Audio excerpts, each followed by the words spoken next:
سحری کھا کر سونے کا نقصان۔ جو لوگ سحری کھا کر سو جاتے ہیں ان کے ساتھ کیا ہوتا ہے خود ہی دیکھ لیں۔ سحری اگر نہ کی تو روزہ رکھا جا سکتا ہے یا نہیں؟ بسم اللہ الرحمن الرحیم۔ حضرت عائشہ رضی اللہ تعالیٰ عنہ کی مشہور روایت ہے۔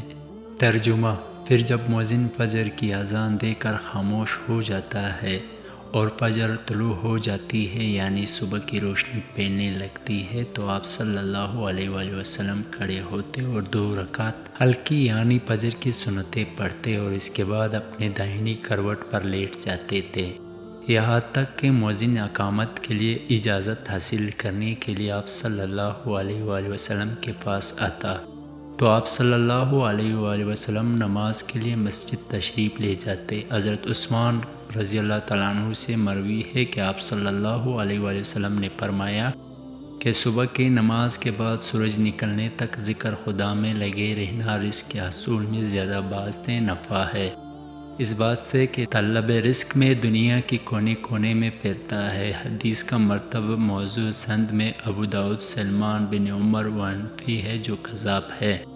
ترجمہ: سید فاطمہ رضی اللہ تعالیٰ عنہ بیان کرتی ہے کہ میں صبح کے وقت سوئی ہوئی تھی کہ رسول اللہ صلی اللہ علیہ وآلہ وسلم میرے پاس سے گزرے اور آپ صلی اللہ علیہ وسلم نے مجھے پاؤں سے ہلایا، پھر فرمایا بیٹی اٹھو، اپنے رب کی طرف سے رزق کی تقسیم میں شامل ہو جاؤ اور غفلت 4 لوگوں کی عادت اختیار نہ کرو۔ اللہ تعالیٰ نے طلوع فجر سے طلوع آفتاب تک لوگوں کا رزق تقسیم کرتے ہیں۔ حضرت انس بن مالک رضی اللہ تعالیٰ عنہ کی روایت ہے۔ ترجمہ: تلاش رزق کی خاطر نماز فجر سے طلوع آفتاب تک مت سویا کرو۔ حضرت سے اس کی وضاحت طلب کی گئی تو فرمایا کہ آپ اس وقت 70 مرتبہ تسبیح و تکبیر و استغفار کرنے سے روزی میں برکت ہوتی ہے۔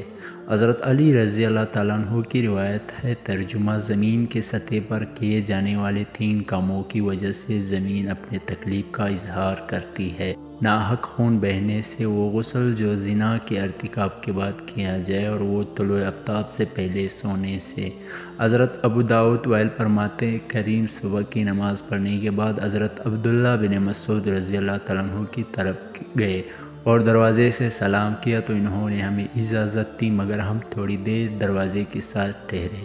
اپنے تو ایک باندی آئی اور اس نے کہا کہ تم اندر کیوں نہیں داخل ہو رہے ہو تو پھر ہم اندر داخل ہوئے تو حضرت عبداللہ رضی اللہ عنہ تسبیح پڑھ رہے تھے۔ انہوں نے فرمایا کہ تمہیں کس چیز نے اندر داخل ہونے سے روکا جبکہ تمہیں اجازت دی گئی تھی؟ تو ہم نے کہا کوئی بات نہیں سوائے اس کے کہ ہم نے خیال کیا کہ گھر والوں میں سے کوئی سو رہا ہو۔ تو عبداللہ رضی اللہ تعالیٰ عنہ نے فرمایا کیا تم نے ابن عبد کے گھر والوں کے بارے میں غفلت کا گمان کیا؟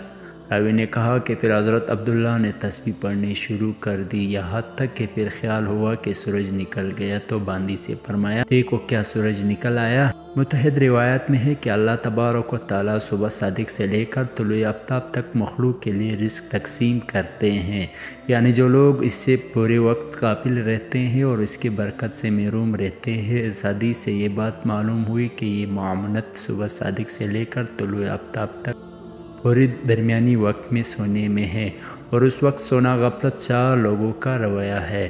اسی طرح سب کی تعمیل کے بعد خلاف ہے۔ نبی صلی اللہ علیہ وسلم اور صحابہ کرام کی طریقہ کار یہ تھا کہ وہ صبح فجر کی نماز پڑھ لیتے تو سورج طلوع ہونے تک اپنے نماز کی جگہ ہی بیٹھتے رہتے تھے اور ذکر و اذکار میں مشغول رہتے تھے۔ اس وقت میں ذکر خدا میں لگے رہنا رزق حصول میں زیادہ باعث نفع ہے۔